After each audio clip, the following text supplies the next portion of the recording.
linguistics presentation. I will be talking about 3 strategies today. The first one addresses morphology, the second one addresses orthography and spelling, and the last one addresses pragmatics. Starting with morphology, Freeman and Freeman recommend teaching Greek and Latin roots to your students to help them understand where words come from and how words are formed. There are 2 different ways that you can go about teaching this. One is root walls, which is when you post various roots that you've come across naturally in the classroom onto the wall, so students can revisit those as they come across new words that have those same roots. A second way that I really like using is root trees. So as you can see in the picture, root trees start with the root of the word as the root of the tree. Then as the trunk, you have the definition of the words, and then you have different words that have that root in it all throughout on branches. One way that I've utilized this in my classroom is I split the class into 2 groups. One group has a Greek root, and the other group has a Latin root. Students then come up with various words that have that root in it, and they put them on the branches before they come up with the definition. Based off of the words that they were able to come up with, they then work backwards and figure out what they think that root means.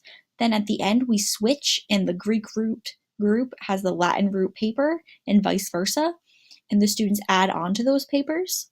This is something that I found to be very helpful. Students are able to add on new words that the other group did not have. Usually they are able to figure out the correct definition right off the bat without switching groups, but it is helpful for students to realize that there are more words that they already know with that root than they may have imagined. For orthography and spelling, Lutz recommends using instructional games. This comes in many different formats. Some of those formats are word jumbles, dictionary scavenger hunts, and building words. These work on foundational reading skills. So word jumbles is this picture that we have on the top right here. So basically that is when the word is all jumbled up and you have to use your knowledge of spelling to put the letters in the right order to form the word. Examples like this one here then uses specific letters to form an answer to a question on the paper at the bottom. A dictionary scavenger hunt is really great for beginner ELs because it asks students to go through the dictionary and find various things, such as the first word in the dictionary that begins with the letter M. This really familiarizes students with using the dictionary, so this might also be good for elementary school students in general who are just learning to use dictionaries on their own for the first time. It involves writing page numbers, specific words, and various other elements that familiarize them with how the dictionary is organized and with alphabetizing words in the dictionary.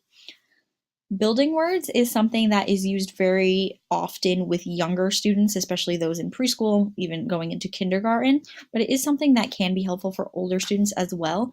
As you can see in this picture, they're using AT word families, so bat, cat, hat, matching them with the pictures, but this is something that you can also do with more advanced words for older students. The last one is pragmatics. One thing that the American Speech Language Hearing Association recommends is role play conversations, which addresses speaking and listening. As you can see in the picture on the top, it can be very awkward when cultural norms don't match up.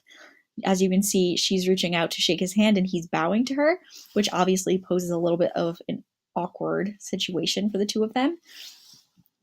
So one way that you can utilize role playing that is more engaging for older students is something called the whodunit game. Basically, there is a crime, so it's very much like the board game Clue if you have played that, and there are different characters, and the students have to act as whatever character they're assigned. So I know the picture is a little bit blurry, unfortunately wouldn't zoom very well, but one character is described as being sneaky, and another character might be very proper in the way they talk. So students, based on which one they pick, have to act as that character, which allows them to practice utilizing language in various ways. And also works on their understanding of adjectives because they do need to understand what those words mean that the characters are being described as. For younger students, you might be able to use this as well, but you can also use traditional role play conversations where you have students pretend that they're either at the grocery store and one person is the cashier, the other one is the students. This is something you might be able to utilize with older students as well. Really depends on your class. I have had some students that really reject those things. They feel a little awkward about it.